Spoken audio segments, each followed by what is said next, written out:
Humans sleep only when they decide reality deserves mercy. I believe that was primitive mythology. I was wrong before I even reached their star. My name cannot be spoken by human mouths. Their lungs are too crude. Their tongues too heavy. I served as the youngest memory keeper of the Fourth Spiral Coalition, a civilization that archived the final moments of extinct species. Every race left something behind. A weapon, a warning, or a mistake. The warnings fascinated me most. Most were simple.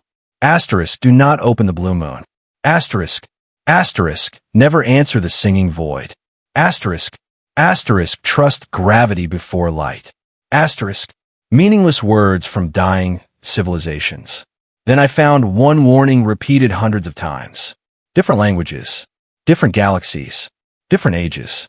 Always the same meaning. Asterisk, if Earth is quiet, run. Asterisk, it made no sense. Quiet worlds are harmless. Dead worlds are predictable. Sleeping predators are vulnerable. Those are universal laws. Or so I believed. Our expedition reached Sol without resistance. No defense fleets. No planetary shields. No patrols. Only silence. The human homeworld floated beneath us. Blue, white, green, ridiculously alive. My commander clicked his mandibles in amusement. They have surrendered before we arrived. Every officer agreed, including me. Humans were social hunters. Records proved they always answered first contact.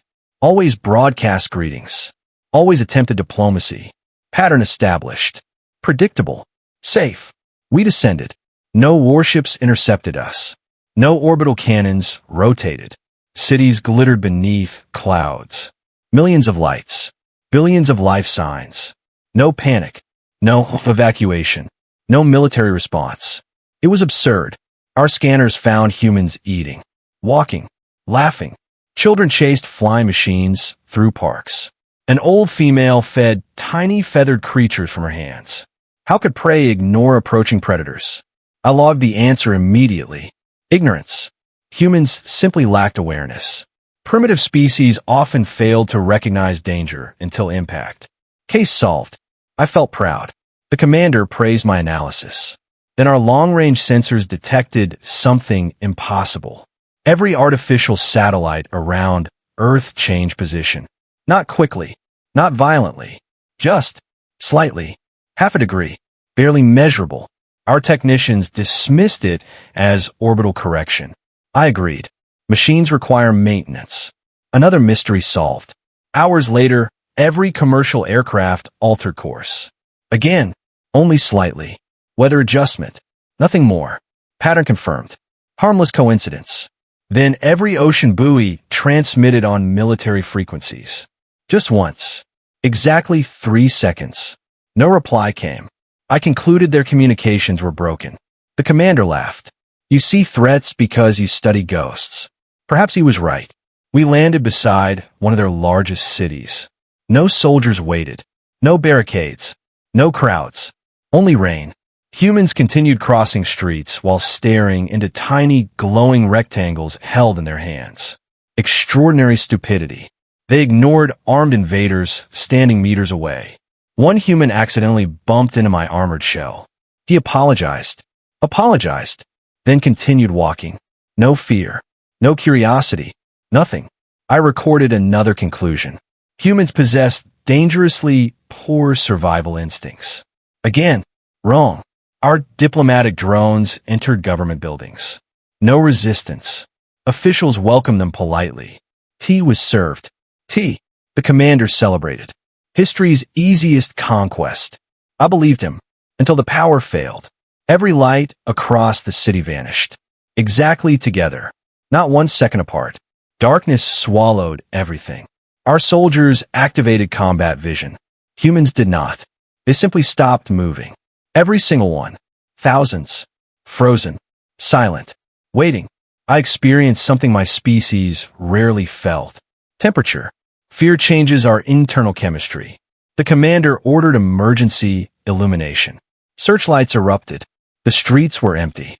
Completely empty. 3 seconds earlier, millions of humans surrounded us. Now, nothing. No footsteps. No vehicles. No voices. Only rain.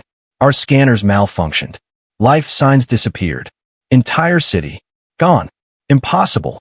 Organic creatures cannot simply vanish. Physics forbids it. The commander ordered pursuit. There was nobody to pursue. Doors stood open. Meals remained warm. Vehicles still running. A child's toy rolled across wet pavement. Its owner had vanished between one heartbeat and the next. My instinct screamed, predators hide before attacking. Prey hide before dying. Which were humans? I still believed prey. That mistake almost erased my species. Motion alarms activated. North District. We deployed assault units. They found nothing. East District. Again nothing. South. Nothing. West. Nothing. Movement surrounded us constantly. Always beyond visual range. Always disappearing before arrival. Impossible biological speed. I blamed faulty sensors. There was no other explanation. Our commander finally grew irritated. Find them. Thousands of drones flooded the city. Every camera transmitted empty streets. Then, every drone failed simultaneously. No explosions. No weapons fire. Just offline. As though invisible hands unplugged reality. The silence became unbearable. Rain stopped. Wind stopped. Birds stopped singing. Even insects disappeared. Earth itself seemed to hold its breath. I remembered the extinct warnings. Asterisk, if Earth is quiet, run. Asterisk. For the first time, I wondered if they were literal. An emergency signal burst from orbit. Our flagship. Panic flooded the bridge channel. Unknown objects approaching. The commander smiled. Finally, their fleet. No, the sensor officer's voice cracked. They're satellites. Silence. What? The satellites. Static consumed the transmission. Then one sentence escaped through the noise. They were never satellites. Connection lost. We looked upward. The night sky glittered. Thousands of lights. Thousands of harmless human satellites. Except, they were moving. Not falling. Not orbiting. Turning. Together. Slowly. Like countless eyes opening after pretending to sleep. For the first time in my life, I questioned whether humans had ever been asleep at all. They were all looking at us. Not at Earth. Not at the moon. At us. Thousands of silent machines completed their impossible rotation at exactly the same instant. My commander laughed. Observation platforms. His confidence returned. Mine did not. Observation platforms do not accelerate without engines. Observation platforms do not erase entire drone fleets. Observation platforms do not make seasoned officers forget how to breathe. Then every light in orbit disappeared. Not destroyed. Not hidden. Gone. The stars reclaimed the sky. Our flagship called again. Its signal was weak. Fragments reached us. Gravity inside the satellites. Not machines. The transmission ended with screaming. My commander ordered every soldier into defensive formation. At last, a sensible decision. Then the ground shook. Not from beneath us. From above. Something enormous entered the atmosphere. No fire. No sonic boom. It simply appeared. A black shape drifted across the clouds. My scanners reported impossible dimensions. 20 kilometers long. Then 40. Then 60. The numbers changed every second. I blamed the scanners. Again, I was wrong. The object folded. Not mechanically. Like a predator stretching after sleep. Its surface split open. There were no guns. No engines. Only darkness. Our flagship fired first. Blue plasma crossed the sky. The beam struck the object. Nothing happened. No explosion. No shield. The energy simply vanished. As though the darkness had eaten light itself. Then the darkness answered. A single pulse. No flash. No sound. Our flagship stopped moving.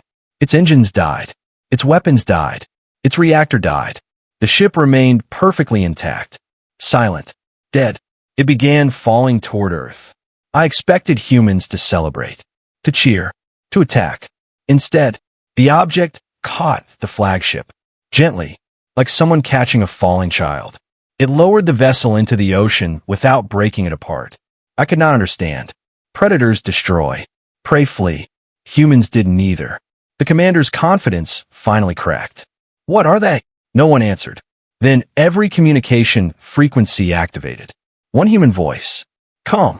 Old. Almost tired. You were warned. Nothing more. No threats. No demands. Only disappointment. The commander roared. Attack everything. Every weapon fired. Missiles. Particle beams. Orbital lances. The night became a second sun. The human object disappeared inside the storm of explosions. Victory. That was my conclusion. Wrong. The explosions faded. The object remained untouched. Not a scratch. Not a scorch mark. Only silence. Then it moved. Not toward us. Away. I relaxed. It was leaving. Another mistake. The black shape stopped above the ocean. Clouds swirled beneath it. Water rose. Entire sections of the sea climbed into the sky. Not waves. Columns. Mountains of water. Our invasion fleet watched in horror. The water formed a wall hundreds of kilometers long. Then it froze. Instantly. Ice in the middle of summer. Physics surrendered. The commander whispered. No weapon can. He never finished. The frozen ocean fell. Not on cities. Not on humans. On every coalition landing force across the planet. Precision beyond imagination. The impact crushed tanks beneath mountains of ice. Our armies vanished. Human cities remained untouched. I stared. Why spare civilians? No. Why spare us at all? Many soldiers survived. Humans could have killed everyone. Instead, they separated us. Disarmed us. Trapped us. It was controlled. Deliberate. Merciful. That frightened me more than slaughter. Hours passed. No human army arrived. No executions. Food appeared beside trapped soldiers. Medical drones treated our wounded. Water was delivered. Blankets. Medicine. My translator refused to accept the data. Enemies do not preserve invaders. I concluded humans required prisoners for experiments. That explanation comforted me. It was also false. 3 days later, our Supreme Armada arrived. 8,000 warships. Enough to erase solar systems. The commander smiled again. Now Earth dies. Humans finally responded. Every television. Every radio. Every screen. Every frequency. One young human girl appeared. She looked no older than 10. She wore ordinary clothes. She held a sleeping orange cat. Surely this was psychological confusion. Children belong underground during war. The girl smiled. My name is Emma. No title. No rank. No ceremony. She scratched the cat behind its ears. Our visitors forgot something. She looked upward. You thought Earth was sleeping. The cat opened one eye. At that exact instant, every mountain on Earth transmitted energy. Every forest awakened hidden structures. Every desert split apart. Every iceberg unfolded into impossible machines. The moon rotated. Not naturally. Intentionally. An entire hemisphere had never been rock. It was armor. Mars answered. Then Jupiter. Then Saturn. The gas giant itself ignited with artificial light. Our fleet had invaded one planet. We had entered a civilization spread across an entire solar system. The planets were not colonies. They were weapons pretending to be worlds. The extinct races had known. Earth never stood alone. Earth was merely the face. The Supreme Armada opened fire. Millions of weapons. Enough power to sterilize worlds. The human child sighed. I asked nicely. She stroked the cat one last time. The cat stood. Stretched. Yawned. Then reality bent. Stars twisted. Space folded inward. Our fleet vanished. Not exploded. Not teleported. Erased from every sensor. As though they had never occupied those coordinates. I screamed. Every officer screamed. The child looked almost sad. My cat hates loud neighbors. The transmission ended. Our invasion was over. Not because humans were stronger. Because they had never been fighting. They had been protecting us. Protecting us from whatever they truly kept asleep. Months later, I was allowed to leave Earth. Allowed. Not exchanged. Not escaped. Released. Humans repaired my ship before returning it. They even restored our archives. One new file had been added. No author. No date. Only one sentence. Asterisk. The universe survives because humanity sleeps lightly. Asterisk. I finally understood the ancient warning. Every extinct race had believed humans were pretending to sleep. They were wrong. Humanity really was asleep. The terrifying truth was that everything we witnessed had been Earth's automatic defenses. And somewhere beyond the stars, the ones capable of waking humanity completely were still coming. The stars grew quiet once more. Earth looked peaceful again, blue, silent, as if nothing had ever happened. But now I understood the oldest warning in the galaxy. Humans do sleep. They laugh. They build. They dream. They offer peace before war. Yet when the darkness comes, they awaken into something no civilization can stop. Every extinct race left the same warning because they had witnessed only a fraction of humanity's true power. I was one of the few who survived long enough to understand it. If you ever find Earth silent, don't celebrate, don't invade, don't even whisper, because Earth is never truly asleep. It is only waiting. And when humanity finally opens its eyes, the universe remembers why every extinct race left the same warning. If you enjoyed this HFY Sci-Fi story, don't forget to like, subscribe, and turn on the notification bell for more epic human first contact adventures, impossible space battles, and original HFY stories every week. Until the next story, stay curious, and remember, some legends are warnings,